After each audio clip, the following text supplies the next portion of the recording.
গরম ভাতের সাথে যদি নিরামিষ তরকারি হিসেবে পুঁইশাকের এই রেসিপিটা থাকে, তাহলে খাওয়াটা হয়ে যাবে একদম জমজমাটি। এইভাবে যদি মাখিয়ে খাওয়া হয় না, দারুণ লাগবে। চলো দেখা যাক এই পুঁইশাকের ঘ্যাটটা কিভাবে তৈরি করা হয়েছে। হ্যাঁ, পুঁইশাকের ঘ্যাট, আঞ্চলিক ভাষায় এটা ঘ্যাট নামেই পরিচিত। আর শাহরেক ভাষায় বলতে গেলে হবে পুঁইশাকের তরকারি। তবে কুমড়ো দিয়ে পুঁইশাক কিন্তু ভীষণ ভালো যায়। তো প্রথমেই কড়াইতে তেল গরম করে আগে আলু ভেজে নিতে হবে। পুঁইশাকে কুমড়োর সাথে আলু দিলে আরো বেশি স্বাদ বাড়ে। তো কুমড়ো আর আলু ভাজাটা আগে খুবই প্রয়োজন। এই জন্য প্রথমেই তেল গরম করে আলুগুলো সুন্দরভাবে ভাজার পরে তারপরে এতে দিয়ে দিতে হবে কুমড়ো। কুমড়ো যেহেতু খুব সহজেই ভাজি হয়ে যায় বা সেদ্ধ হয়ে যায়, জন্য অত বেশি ভাজার প্রয়োজন নেই। তবে আলুটা আগে সুন্দর করে ভেজে নিয়ে তাতে কুমড়ো দিয়ে তার ভিতরে পরিমাণ মতন লবণটা একবারে এখনই দিয়ে দিতে হবে।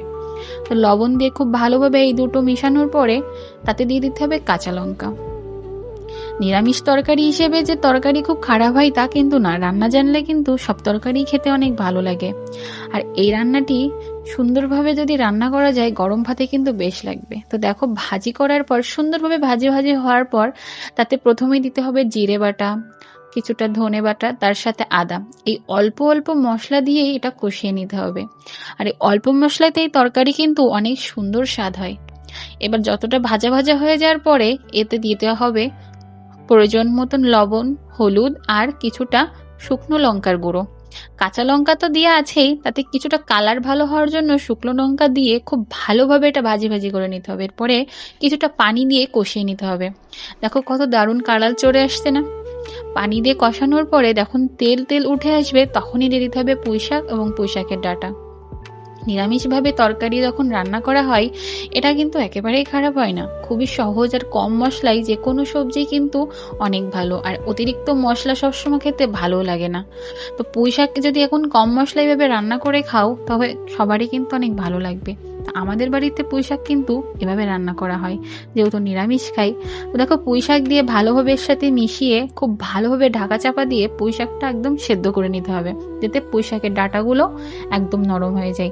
পুঁইশাকের শাক তো তাড়াতাড়ি নরম হয়, কিন্তু ডাঁটা একটু সহজে গলতে চায় না। ওটা একটু সময় নিয়ে খুব ভালোভাবে ডাঁটাটা নরম করে নেওয়ার পর এই পুঁইশাকটা নামিয়ে রাখবো। এটা 2 সম্বরায় রান্না করব। আগেকার মানুষ ঠাম্মারা বা জেঠিরা কিন্তু 2 সম্বরায় তরকারি রান্না করতো। আর 2 সম্বরের তরকারি খুব টেস্ট হয়। প্রথমেই তরকারিটা নামানোর পরে এবার কড়াইতে আর একটু তেল দিয়ে তাতে দিতে হবে শুকনো লঙ্কা আর পাঁচফোড়ন। পাঁচফোড়নই এই তরকারির মেইন স্বাদ। নিরামিষ তরকারিতে পাঁচফোড়ন একটা আলাদাই মাত্রা যোগ করে। অনেকে পাঁচফোড়নের গন্ধ শুকতে পারে না, গন্ধ লাগে। তবে আমি মনে করি একটু একটু করে খাওয়া ধরলে না, সেও শুয়ে যাবে, খাইতে পারবে। তো পাঁচফোড়ন দিয়ে শুকনো লঙ্কা দিয়ে সম্বারা দেওয়ার পরে খুব সুন্দরভাবে যখন তরকারির ঝোলটা কষে আসবে তখনই নামিয়ে নিতে হবে। দেখো কত দারুণ স্বাদের একটা তরকারি তৈরি হলো। আমি তো সাথে সাথে গরম ভাত নিয়ে বসে গেছি।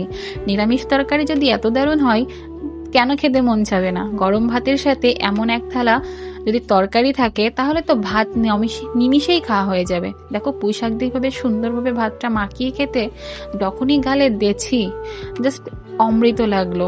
বহুদিন শাক খাওয়া হয় না, তো এভাবে শাক খেতে খুব ভালো লাগলো। তার সাথে ছিল গন্ধরাজ লেবু।